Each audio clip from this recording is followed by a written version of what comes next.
welcome to Kids Express Conversations. I am so excited today. I am so excited to introduce you, which I think for many people watching this podcast today, you won't need an introduction to Anne Hollonds, our National Children's Commissioner. Before this role, Anne was a director of the Australian Institute of Family Services, and for more than 23 years, Anne was a chief executive officer of government, non-government organisations, really focused on research, policy, service delivery, and health, education, and social services.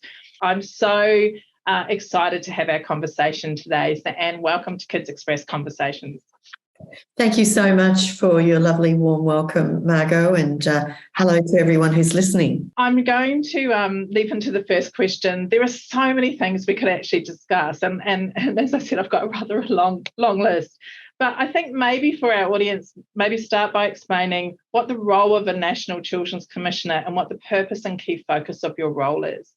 Under the Act, what my role is, I'm an independent statutory officer, which means I'm sort of appointed by the government, but I'm independent of government, and so that gives me a bit of an independent voice. But my role is to monitor how well our policy, our legislation, and our systems, our services, how well are they supporting the rights of children and their well-being. And of course, it's not just children, because I never think of children in isolation, it's children and their families. So often when I talk about children, I need you to also think of the family. I might not always say it. So I know, Anne, that you're a strong advocate for supporting children and families. As you've said, you can't isolate children from families and you can't isolate parents from families. And so it is very important that we do that. And I'm particularly the part around preschool and primary, focusing on those environments for children that just such an opportunity, I guess, to really be able to do those wraparound services. So I'd love to hear your words on why those years in particular are so important and what you think Australia needs to be doing better to support our children in those very, very early years. So we know now a lot more about how foundational those early years are, and really we're talking pre-birth and then depending on how far you take the early years, but I like to take early years up to at least 8. Mm-hmm. So let's talk about pre-birth to age 8. They're foundational because that's when the brain is developing the fastest of any stage in life. And in particular, it's the social and emotional skills that are developed at that stage. So really we understand from decades of evidence now that early childhood education and those early years of schooling, that's where kids are learning what we call the executive functioning skills. Mm. So these are things like knowing how to take turns, cooperate with others, how to make friends, how to deal with conflict, how to manage your emotion, like if you get angry at somebody, that kind of thing. So those sorts of skills, the executive functioning skills, they're the foundation for all of academic learning, because you need those skills to be able to do the academic learning. But it's also what allows us to be successful in life. And that's both in our relationships as well as in getting a job, keeping a job, staying out of jail, all of those things that are useful to have. But mostly that happens in those early years. There's a lot of conversation happening throughout many sectors, focus, whether it's philanthropic or corporate or even in the sector, around the differences between early intervention and prevention. Everybody seems to have a different view on it. And I'm wondering if you could give us your view on what the difference between early intervention and prevention is. Just off the top of my head, I think it's easier to answer early intervention, firstly, because I guess it's about being able to pick up on issues at a really early stage rather than to wait until a problem has developed such that, we're having to provide the ambulances at the bottom of the cliff, right? We tend to do that. That's where all our money goes, is at that tertiary end. Call it late reaction policy. So early intervention is both early in life, so in the early years, but also early in the life of the problem. So it's both. Yeah. So, like even as adults, we can have early intervention if it's early in the life of the problem. Yeah. But I think in childhood, we can do both. And it's about having the mechanisms in place, the support services, working with the child and the family, supporting them to be able to pick up on these issues, whatever they are, early. Because parents don't often know what to look for, right? So that's why the early childhood facility or school or the health centre or, whatever services, family support services are being accessed. Everyone really needs to have child mental health and wellbeing as a priority issue. That's a sort of a vague answer in a way. But let's look at prevention for a minute.